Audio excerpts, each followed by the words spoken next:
In this section, we're going to learn about logarithmic functions and your exponential functions that we had studied earlier. And logarithmic functions are inverse functions of each other. So because of that, you can actually change between the two forms. Like you can change from a log form to exponential and vice versa.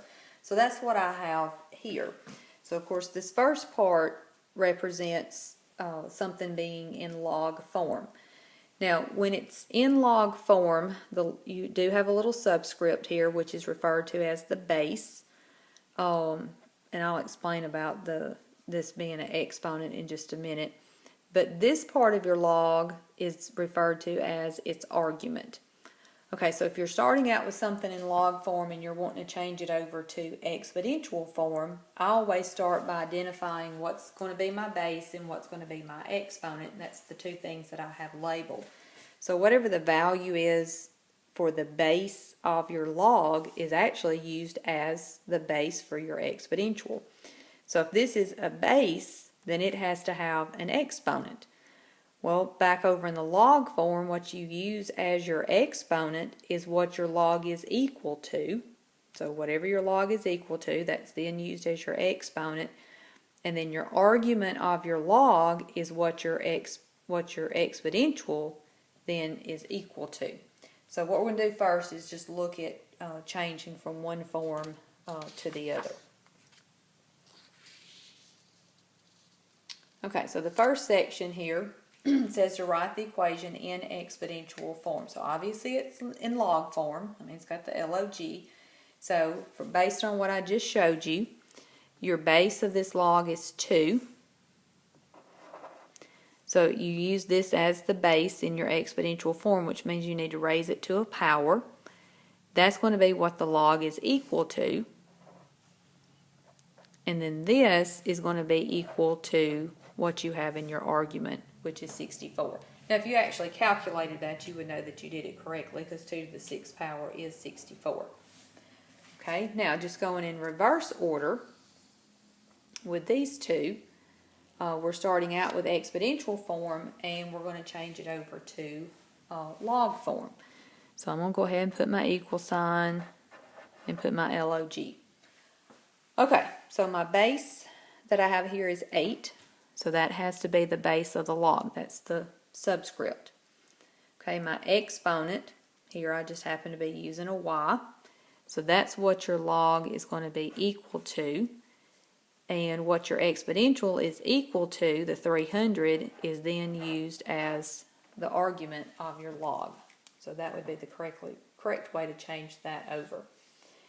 Now, with the second one, we actually need to rewrite the problem because when it's in exponential form, when you're talking about exponential form, you actually expect to have an exponent, and you don't have an exponent here. But if it's in radical form, you can change from radical form to an exponential form. So which then will have an exponential that we can then change to a log. Okay, so on this one, you would rewrite this as 64 to the 1/3 power. Now remember, the 1 in this case is the understood exponent that you have here. So that's used as your numerator. Whatever your root is used as your denominator. So now that I've rewritten it as 64 to the 1/3 power equal 4, now I can do the same thing that I did just a minute ago and change it over to my log form. So my base here is the 64, so that would be my subscript. My exponent, the 1/3, that's what the log is going to be equal to, and then the 4 is used as your argument. Okay, now there's two special types of logs, common log and natural log.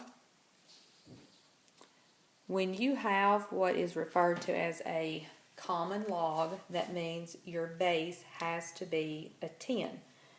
So of course the base of a log, remember, is the little subscript. The thing is, like in a textbook, when things are typed up and you're dealing with a common log, you're not ever going to see the 10 written. They just won't put a subscript at all. So what you got to remember is when you've got log, there is no subscript it will always be an understood 10. That's actually when you use that key on your calculator, that's when it's programmed to be just a base 10. So if you have something that's a base 5, you can't enter that in your calculator using your log key. Now some of the newer graphing calculators, you can change the base, but for the most part, it's always just going to be a base 10 on your calculator. Now you also have what's called a natural log or natural logarithm, and that's specifically when your base is e. So that's what I have here. So of course if I talk about the log's base being an e, this is what you would assume that I mean, but this is not the way it's going to be written in a textbook. Anytime you have a base of e, instead of log, they're going to write ln for your natural log. There won't be a subscript there. You have to remember that it's an understood e. So common log has an understood base of 10. That will be with log. And natural log has an understood base of e, but it'll always be written with ln. Okay, now there's a couple of properties that we have here that I want you to copy down. We're going to do some examples in just a minute of this. So just briefly explaining how to use these properties. The first one, if your argument is a positive 1, doesn't matter what the base is, this can be any value, but if your argument is a positive 1, then this is equal to 0 every single time. Okay, the second property, the key to this one is where I have the b's here and here, those two things have to be the same.